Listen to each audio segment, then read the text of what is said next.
Hello there. Here I am to read the fourth story in my set of stories about Shelby F. Squirrel. This photograph starts the fourth story. So hard to get it lined up. There we go. He is a snowshoe rabbit. Now I'm giving away a little bit of the story. The title of this one is called Shelby's New Neighbor. Shelby F. Squirrel woke up from a really long afternoon nap. He had been snuggled up against his sister Darby on one side and his mother on the other side, so he was all cozy and warm. The days had become much colder lately, and when it was time to sleep, the three of them had to curl up in one big furry mound to keep from shivering. Darby and Mother showed no sign of waking up, so Shelby stretched and yawned and decided to go outside for a bit of air. He noticed that there was a hush that he wasn't used to, and the opening in the woodpecker hole seemed almost to glow. Shelby moved slowly and tried not to disturb the sleepyheads as he detached himself from the tangle of legs and tails. When he was sure they were still sound asleep, he went straight for the opening and looked out. What a shock poor little Shelby had then! He rubbed his eyes and looked again. He thought he had lost his ability to see.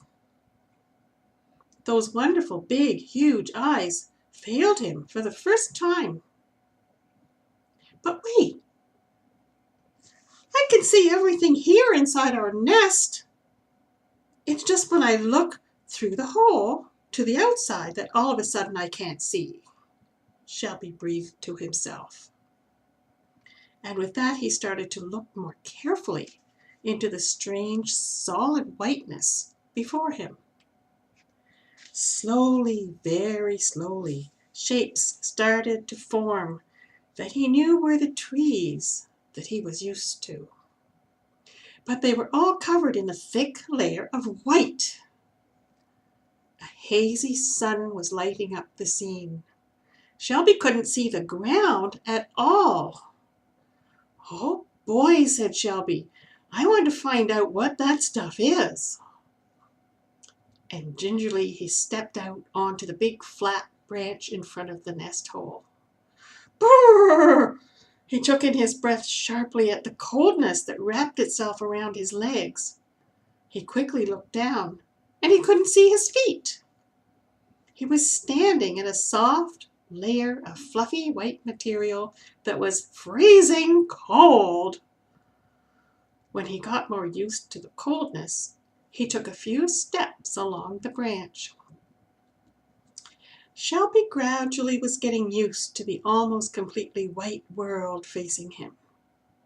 He decided to go up higher in the tree, realizing he had better go quite slowly, which was very difficult for a young, healthy, flying squirrel like himself. Up, up he went, slipping here and there, but managing to continue upward without any major catastrophes. Soon he was up to the level he usually would fly from to get to the next tree.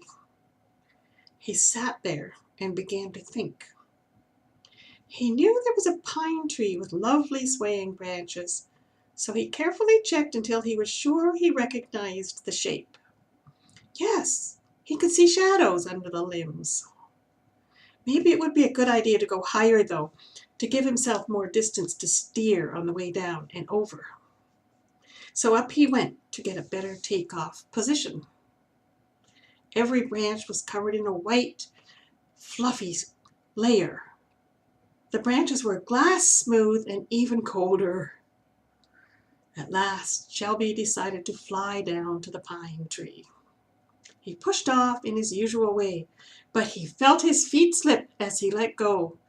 Oh no, wailed Shelby as he spun out of control. Desperately he clutched at a branch as it loomed near. He got a grip, but immediately started to slide along and was soon mid-air again, spinning downward, out of control. This time he managed to make it to the pine tree and grabbed wildly at the top of the tree. It was too slippery to stop his momentum. Down he plummeted through flakes of white and pine needles. He felt himself land on the top of a branch and just dive right through it to the next one, and the next one, and the next one, and he kept falling. Then with a great whoosh, he stopped falling and found himself in a heap by the trunk of the pine tree. As he sat up to take in a breath, it suddenly became darker, and with a loud thump, clumps of this terrible white stuff fell on top of him and kept falling until only his head was sticking out. Shelby cried out with all his strength, "Mother! Darby! Help! Help me!" It seemed that his voice didn't leave his mouth.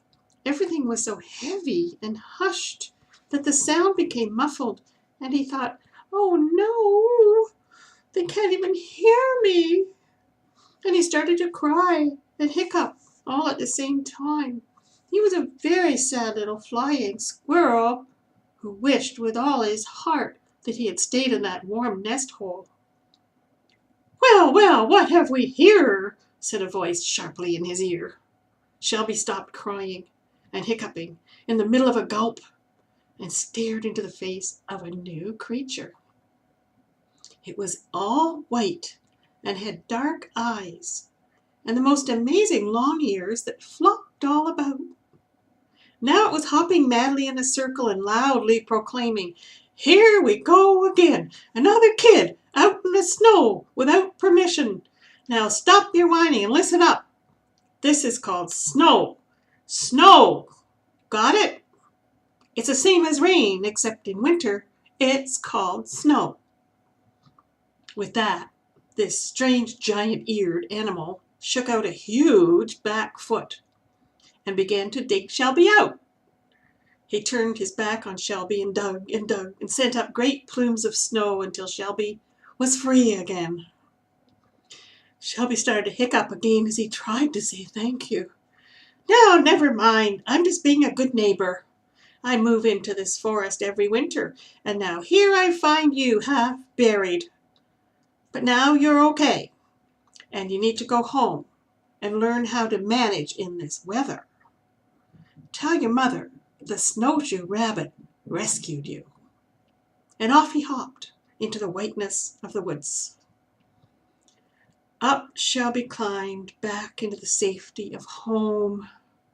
Mother hugged him for a long, long time and said, "Oh, Shelby, Shelby, come and get dry, and I will tell you and Darby all about what happens in winter in the forest." And here goes the rabbit at the end of the story, hopping away. So I hope you enjoyed this last story, number 4 in the series of 12. I'm looking forward to reading the next one for you because Shelby meets Santa Claus. Imagine that. Okay, so have a good day and keep well, and I'll talk to you soon.